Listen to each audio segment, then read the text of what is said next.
Geniuses, welcome to the channel Science Wizard Pooja Ranjan. This channel is all about the science subject of classes 6, 7th, 8th, 9th and 10th physics and chemistry. If you are new to my channel, you can subscribe to my channel for more science videos, and if you like the explanation, then please press the like button and you can share this video with your friends, families and the classmates.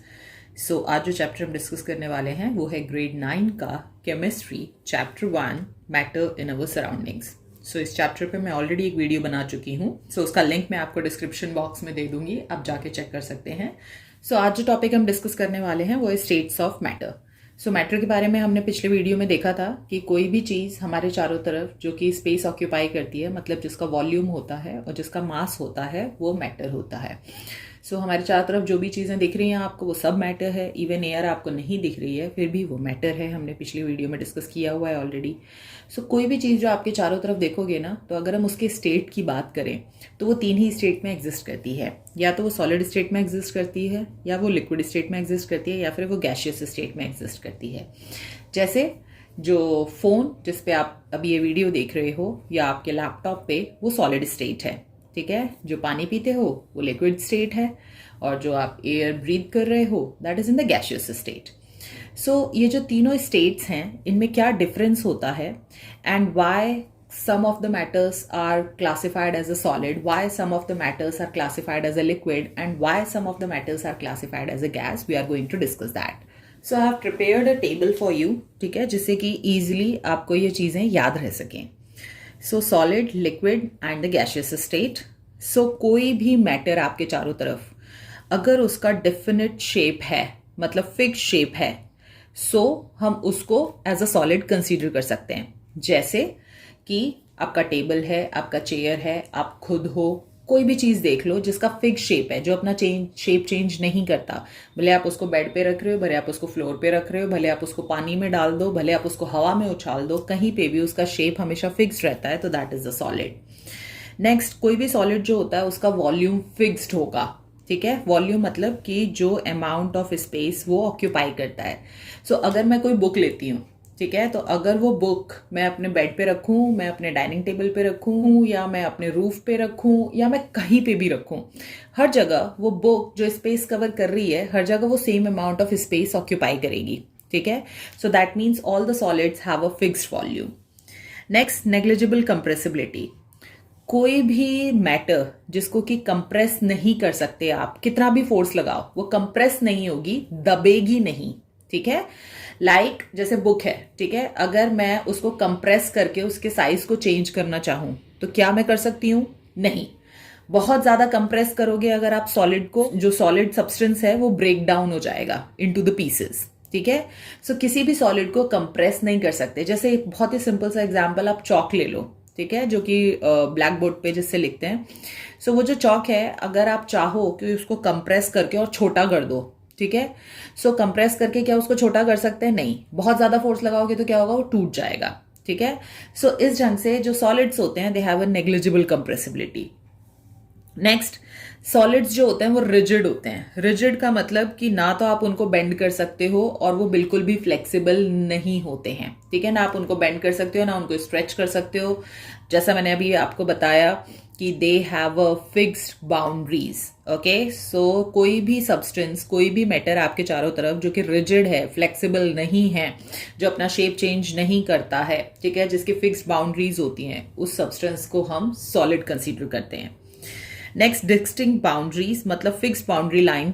ठीक है. तो अगर मैं book रखूं कहीं पर, और मैं अगर उसकी जो बाउंड्री लाइन है अगर उसको ड्रॉ करूं, ठीक है, सो मैं उस बुक को कहीं पे भी रख के ड्रॉ कर रही हूं उसकी बाउंड्री लाइन, सो उसकी बाउंड्री लाइन हमेशा फिक्स्ड होगी. क्यों? क्योंकि वो fixed amount of space cover करता है. सो इसीलिए उसकी बाउंड्री लाइन भी फिक्स्ड होगी, एंड दैट्स वाई कोई भी मैटर जिसकी बाउंड्री लाइन फिक्स्ड है उसको हम सॉलिड कंसीडर करते हैं. जो मॉलिक्यूल होते हैं सॉलिड्स के, वो हमेशा टाइटली पैक्ड होते हैं. ठीक है. क्यों होता है ऐसा? क्योंकि जो मॉलिक्यूल्स होते हैं ना, उनके बीच में जो फोर्स ऑफ अट्रैक्शन होता है वो बहुत ज्यादा होता है. सो ज्यादा फोर्स ऑफ अट्रैक्शन होने के कारण क्या होता है, मॉलिक्यूल एक दूसरे को अपनी तरफ पुल करते हैं, जिसके कारण वो बहुत ज्यादा टाइटली पैक्ड होते हैं. उनके बीच में कोई भी गैप नहीं होता है. और यही एक कारण है कि क्योंकि मॉलिक्यूल्स बहुत ज़्यादा टाइटली पैक्ड होते हैं, that's why they have the fixed shape, they have the fixed volume, they are very rigid, they are not compressible, क्योंकि ऑलरेडी आप देख रहे हो कोई गैप नहीं है मॉलिक्यूल्स के बीच में। अगर इसको कंप्रेस करोगे भी तो जगह तो है नहीं ना, कैसे मॉलिक्यूल्स कंप्रेस हो पाएंगे, तो इसीलिए वो टूट जाते हैं। नेक्स्ट एग्जाम्पल आप लिख सकते हो कोई भी example of a solid. Liquids की बात करें तो लिक्विड्स का कोई फिक्स शेप नहीं होता, तो लिक्विड को आप जिस भी कंटेनर में रख रहे हो वो उसी कंटेनर का शेप ले लेता है, ठीक है। नेक्स्ट अगर वॉल्यूम की बात करें तो वॉल्यूम फिक्स्ड होता है। अब ये कैसे पता करोगे, तो क्या करो कि डिफरेंट जार्स ले लो, ठीक है, डिफरेंट मेजरमेंट के। एक 50 ml का जार ले लो, एक 100 ml का जार ले लो, एक 200 ml का जार ले लो, ठीक है। और हर जार में सेम अमाउंट ऑफ पानी डालो, ठीक है, लाइक 20 ml सब में डालो, ठीक है। भले वो जार बड़ा हो, वो छोटा हो, लंबा हो, कैसा भी हो, सब में 20 ml पानी डालो, ठीक है। अब उसमें आप ये देखोगे कि हो सकता है डिफरेंट जार का शेप अलग होने के कारण उसका शेप अलग हो जाए लिक्विड का, बट हर जार में अगर वॉल्यूम देखोगे तो वॉल्यूम तो फिक्स्ड ही है ना, 20 ml ऑफ पानी स्टोर हो रहा है हर जार में, ठीक है। सो हमेशा याद रखना लिक्विड का जो वॉल्यूम होता है ना, दैट इज ऑलवेज फिक्स्ड, ठीक है। सो किसी भी जार में आप पानी ले रहे हो, अगर उसको आप मेजरिंग कंटेनर में डालते हो, ठीक है, अगर वो 50 ml है तो 50 ml में कप में डालूं और 50 ml बोल में डालूं। सो देखने से आपको लग सकता है, ठीक है, कि कप में वो ज्यादा वॉल्यूम है क्योंकि वो ज्यादा जगह घेर रहा है, और जो बोल है वो बहुत चौड़ा सा है तो उसमें बहुत कम जगह घेर रहा है, तो इसका मतलब कप में उसका वॉल्यूम ज्यादा है, बट एक्चुअली ऐसा नहीं है। वॉल्यूम जो है वो सेम है क्योंकि मैंने 50 ml उसमें भी डाला है और 50 ml इसमें भी डाला है, so they have a fixed volume. Next इनकी कंप्रेसिबिलिटी नेग्लिजिबल होती है। अब यहाँ पे लिक्विड्स की अगर बात करें तो जो लिक्विड के मॉलिक्यूल्स होते हैं ना, वो बहुत ज्यादा टाइटली पैक्ड नहीं होते हैं as you are seeing in the solids. So there is a gap between the molecules of the liquids, okay. मतलब कि जो फोर्स ऑफ अट्रैक्शन है पार्टिकल का वो उतना ज्यादा नहीं होता जितना सॉलिड्स में होता है। सो इसके कारण गैप होता है और इसके कारण ये पार्टिकल्स थोड़ा मूव कर सकते हैं, ठीक है। दैट डजंट मीन कि you can compress the liquid. So liquids जो होते हैं उनको कंप्रेस नहीं किया जा सकता है, ठीक है। सो इसीलिए उनकी नेग्लिजिबल कंप्रेसिबिलिटी होती है। They are flexible. फ्लेक्सिबल क्यों? क्योंकि अगर मान लो मैं बुक को फ्लोर पे रख रही हूं, मैंने अपने टेबल पे रखा है या मैंने किसी कंटेनर में रखा है, ठीक है, सो उसकी तो फिक्स्ड बाउंड्री है, दे आर रिजिड। बट अगर मैं पानी को फ्लोर पे डाल दूं तो वो क्या होगा, फ्लो हो जाएगा, है ना, एक जगह से दूसरी जगह बह के चला जाएगा। सो इसका मतलब कि वो फ्लेक्सिबल है, okay, it can move from one place to another. So flexible मतलब कि जो कि आपके शेप का जो आपका कंटेनर है उसका शेप ले ले और जो फ्लो कर सके from one place to another, okay. So इसीलिए क्योंकि वो फ्लो कर सकता है, इसीलिए हम लिक्विड को फ्लूइड्स कहते हैं। And due to this tendency उनका जो फ्लेक्सिबिलिटी होती है वो ज्यादा होती है as compare to the solids. Molecules में आपको बता चुकी हूं, you can write the examples. And the last are the gaseous state. इनका कोई फिक्स शेप नहीं होता है गैसेस का, एंड इनका कोई फिक्स्ड वॉल्यूम भी नहीं होता है, ठीक है। सो सॉलिड्स में फिक्स्ड वॉल्यूम होता है, लिक्विड में फिक्स्ड वॉल्यूम होता है, बट गैसेस में फिक्स्ड वॉल्यूम नहीं होता है, ठीक है। नेक्स्ट जो गैसेस होते हैं उनके पार्टिकल्स के बीच में इतना ज्यादा गैप होता है और फोर्स ऑफ अट्रैक्शन बहुत कम होता है, जिसके कारण कि वो हाईली कंप्रेसिबल होते हैं। सो गैस जो होती है उसको बहुत इजीली कंप्रेस करके भरा जा सकता है जहां भी आप चाहें। नेक्स्ट, क्योंकि इनके मॉलिक्यूल्स के बीच में बहुत ज्यादा गैप होता है, they can move freely from one place to another and they don't have any fixed volume, they don't have any fixed shape, so that's why they are highly flexible. Next, इनकी कोई distinct boundaries नहीं होती है because they are very flexible. Next, इनके molecules के बीच में बहुत less force of attraction होता है and that's why the molecules are apart from each other. They have a huge gap as compared to the liquids and the solids. So आप देख रहे हो molecules बहुत दूर दूर होते हैं, force of attraction बहुत कम होता है। और examples आप लिख सकते हैं nitrogen, oxygen, hydrogen, air, any example of the gases. Now we are going to discuss the few of the exceptions. So अभी हमने पढ़ा कि जो solids होते हैं rigid होते हैं, ठीक है। rigid का मतलब कि उनकी जो बाउंड्री लाइन है वो फिक्स्ड होती है। अगर आप बहुत ज़्यादा उस पर फोर्स अप्लाई करोगे तो वो क्या हो जाएगा, वो अपना शेप चेंज नहीं करेगा, वो ब्रेक हो जाएगा, टूट जाएगा। ठीक है ना। अगर हम रबर बैंड की बात करते हैं तो रबर बैंड पे जब मैं फोर्स अप्लाई करती हूँ तो वो स्ट्रेच करती हूँ उसको, तो वो रबर बैंड तो अपना शेप चेंज कर लेता है ना। सो क्या रबर बैंड सॉलिड है? दूसरा, जो सॉल्ट और शुगर होता है, ठीक है, उसको डिफरेंट जार में रखती हूँ तो वो उसी जार का शेप ले लेता है। तो क्या जो सॉल्ट और शुगर हैं वो सॉलिड हैं? तीसरा, जो स्पॉन्ज होता है, ठीक है, वो जब आप उसको कंप्रेस करते हो, उस पर फोर्स लगाते हो तो वो इजीली कंप्रेस हो जाता है ना। तो क्या वो सॉलिड है? अगर ये सॉलिड है तो फिर ये सॉलिड की प्रॉपर्टीज को तो मीट नहीं कर रहे हैं। So let's discuss. सो सबसे पहला अगर रबर बैंड की बात करते हैं तो यहां पे ये माना कि जो रबर बैंड है, ठीक है, that is not rigid. Okay, means कि वो अपना शेप चेंज कर सकता है when the external force is applied on it. Okay, but वो अपना शेप वापस रीगेन कर लेता है जब फोर्स को रिमूव किया जाता है। सो इसका मतलब कि जब फोर्स अप्लाई कर रहे हैं तभी वो अपना शेप चेंज करता है, फोर्स को रिमूव करने के बाद वो अपना शेप वापस रीगेन कर लेता है। So that means it has a fixed boundaries. और दूसरा, अगर बहुत ज्यादा फोर्स लगाते हैं तो वो ब्रेक हो जाता है। तो सॉलिड्स के केस में हमने क्या देखा था कि वो रिजिड होते हैं और उन पे अगर फोर्स लगाते हैं तो वो ब्रेक हो जाते हैं। सो क्योंकि यहां पर माना कि रबर बैंड जो है वो स्ट्रेच करने पे अपना शेप चेंज कर रहा है, बट जैसे ही आप अपना फोर्स हटा रहे हो तो वो अपने वापस नॉर्मल शेप में आ जा रहा है, मतलब उसकी बाउंड्री लाइन जो है अगेन फिक्स्ड हो जा रही है। और दूसरा, बहुत ज्यादा फोर्स लगाने से वो ब्रेक हो जाता है। सो दैट्स व्हाई रबर बैंड को कंसीडर किया जाता है एज अ सॉलिड। नेक्स्ट अगर बात करते हैं sugar and salt. So different container में रखने से जो कंटेनर का शेप है वो ले लेते हैं, ये माना। बट अगर हम एक एक पार्टिकल की बात करते हैं of the sugar and salt, ठीक है, तो किसी भी कंटेनर में रखो जो एक पार्टिकल का शेप है या जो फिक्स्ड बाउंड्री लाइन है, क्या वो चेंज हो रही है? नो। ठीक है, सो प्लेट में रखो, किसी कंटेनर में रखो, किसी बोल में रखो, जो पार्टिकल का साइज है, जो शेप है, जो डिस्टिंक्ट बाउंड्री है वो सेम है। सो इसीलिए हम सॉल्ट और शुगर को सॉलिड कंसीडर करते हैं। और अगर हम स्पॉन्ज की बात करें तो स्पॉन्ज को भले मैं कंप्रेस कर सकती हूं, इसका मतलब ये नहीं है कि वो गैस हो गया। ठीक है, क्यों? स्पॉन्ज इसलिए कंप्रेस हो पाता है क्योंकि जो स्पॉन्ज है उसमें माइन्यूट होल्स होते हैं जिसके अंदर हवा भरी रहती है।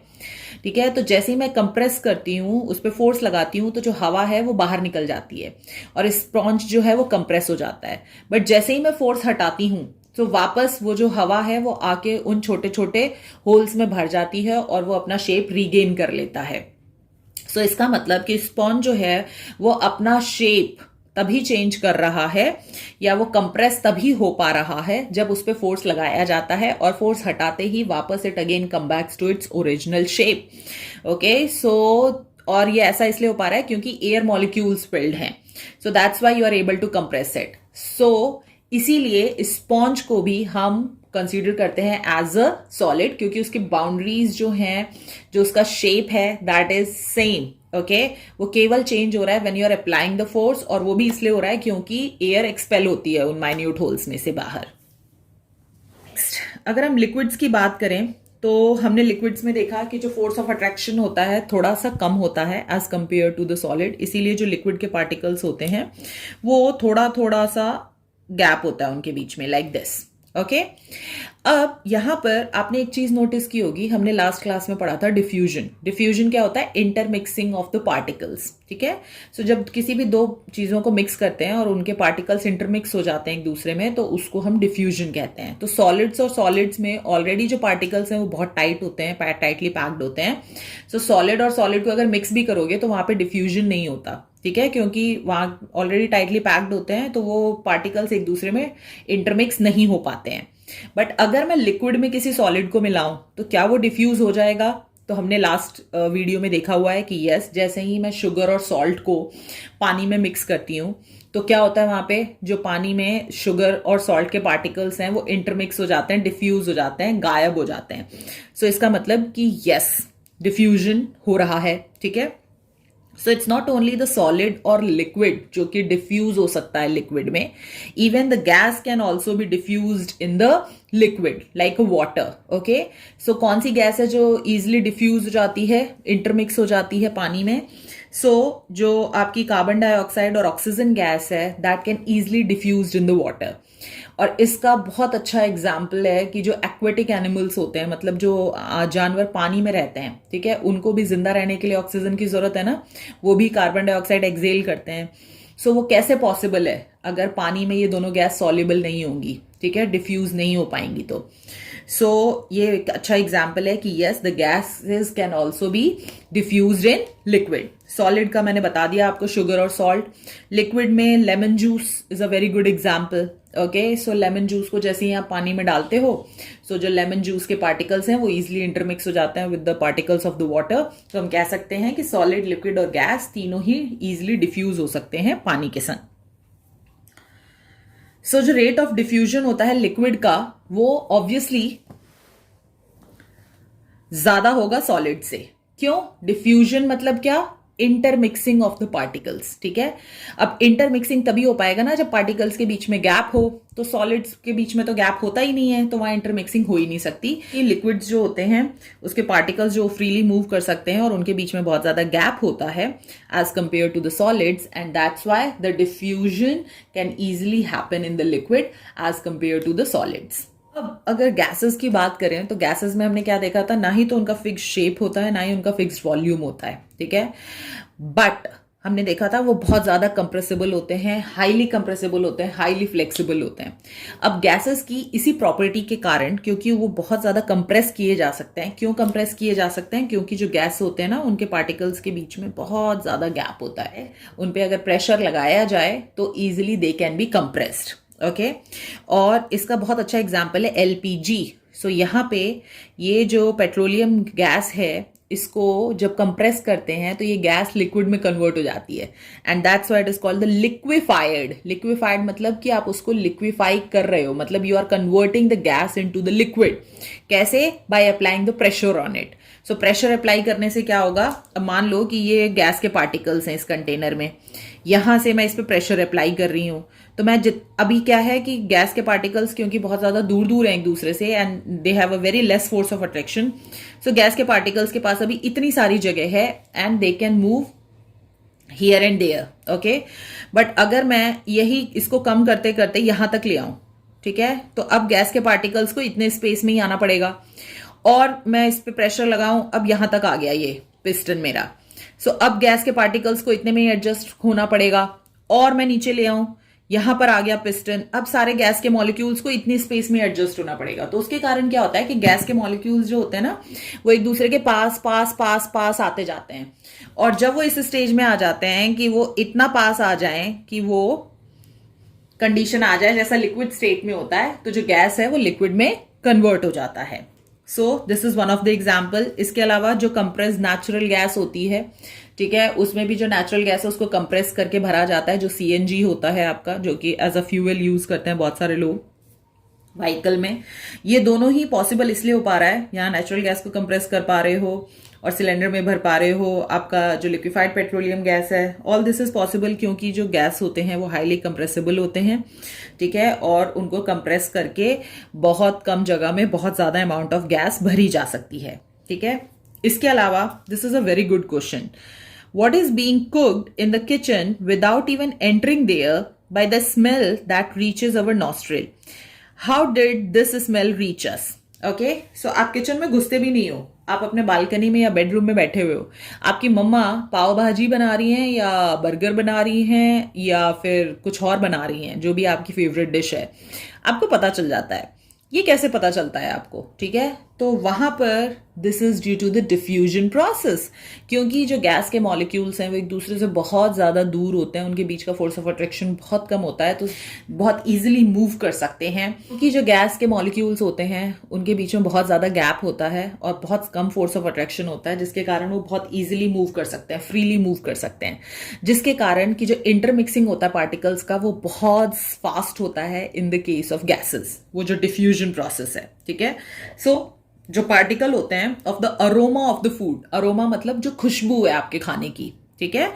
सो उसके जो पार्टिकल्स होते हैं वो मिक्स हो जाते हैं with the particle of the air, ठीक है। तो आपकी मम्मा जब किचन में खाना बना रही हैं, तो अब वो जो खाना बना रही हैं, तो वो जो स्टीम निकल रही है ना उसमें से बाहर, so that steam contains the aroma of the food, ठीक है। मीन्स वो खुशबू होती है उस फूड के खाने की उसमें, ठीक है। और आपके उसके चारों तरफ गैस है ही, वहां पर एयर है ही ऑब्वियसली। सो क्या होता है, ये अरोमा पार्टिकल्स होते हैं फूड के, ये मिक्स हो जाते हैं with the particle of the air, ठीक है। और ये डिफ्यूजन इतना फास्ट होता है कि तुरंत ही आपके किचन तक ये जो स्मेल है due to this diffusion process पहुंच जाती है और इजीली आप उसको स्मेल कर सकते हैं। और आपने एक चीज और नोटिस की होगी, जब खाना गर्म होता है तो उसकी खुशबू जल्दी पहुंचती है एज कंपेयर टू जब खाना ठंडा होता है। तो उसमें बहुत इजी है, हमने पढ़ा हुआ है ऑलरेडी कि जब आप टेम्परेचर राइज अप कर देते हैं तो उस केस में जो काइनेटिक एनर्जी होती है मॉलिक्यूल्स की वो इंक्रीज हो जाती है। काइनेटिक एनर्जी इंक्रीज होने से मॉलिक्यूल्स बहुत ज्यादा फास्ट मूव करते हैं। ज्यादा फास्ट मूव करेंगे तो इंटरमिक्सिंग उतनी ज्यादा जल्दी होगी। जितना ज्यादा डिफ्यूजन प्रोसेस फास्ट होगा between the aroma of the food particles and the particles of the air, जितना जल्दी डिफ्यूजन होगा उतना जल्दी आप तक वो स्मेल पहुंचेगी। तो इसीलिए जो गर्म खाना होता है उसकी स्मेल जल्दी आ जाती है एज कम्पेयर टू द ठंडा खाने की, क्योंकि जो ठंडा खाना है ऑब्वियसली उसका टेम्परेचर बहुत डाउन है, तो जो पार्टिकल्स हैं, ठीक है, उनकी जो एनर्जी है वो बहुत कम है, they have very less kinetic energy. So इसीलिए उनका डिफ्यूजन बहुत फास्ट नहीं हो पाता और इसीलिए खाने की स्मेल आपके किचन तक नहीं आ पाती है।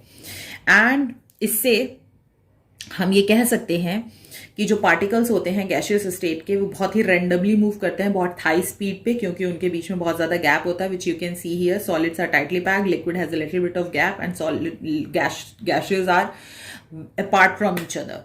And due to this random movement जो पार्टिकल होते हैं वो एक दूसरे से भी टकराते हैं और वॉल ऑफ द कंटेनर से भी टकराते हैं। सो अगर आपने गैस को किसी कंटेनर में बंद रखा है, सो इसका बहुत अच्छा एग्जाम्पल है जो बलून, ठीक है। तो बर्थडेज पे जो बलून इन्फ्लेट होते हैं, कैसे आप उसमें हवा भरते हो तो वो इतना बड़ा हो जाता है बलून साइज में, क्योंकि जब आप उसमें हवा भरते जा रहे हो तो जो नंबर ऑफ एयर पार्टिकल्स हैं वो इंक्रीज होते जा रहे हैं। अब उसमें क्या हो रहा है कि जो एयर पार्टिकल्स हैं उनके पास उतनी ही जगह है जितनी उस बलून के अंदर है। तो क्या होता है कि जितनी ज्यादा हवा भरोगे उतने ज्यादा एयर पार्टिकल्स जो होते हैं वो इधर उधर मूव करने लगते हैं, एक दूसरे से टकराते हैं और जो वॉल होता है आपके बलून का उससे टकराते हैं। तो जब वो वॉल ऑफ द बलून से टकराते हैं ना, सो वहां पे वो उनको और जगह चाहिए, तो air is also a matter that also occupies the space. तो जितने ज्यादा मॉलिक्यूल होंगे उनको उतना ज्यादा जगह चाहिए होगा।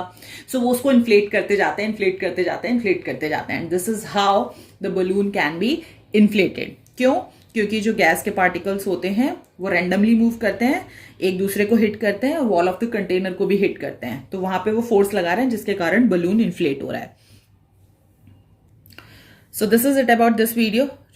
Next topic I will cover in the next video. Let's meet in the next video.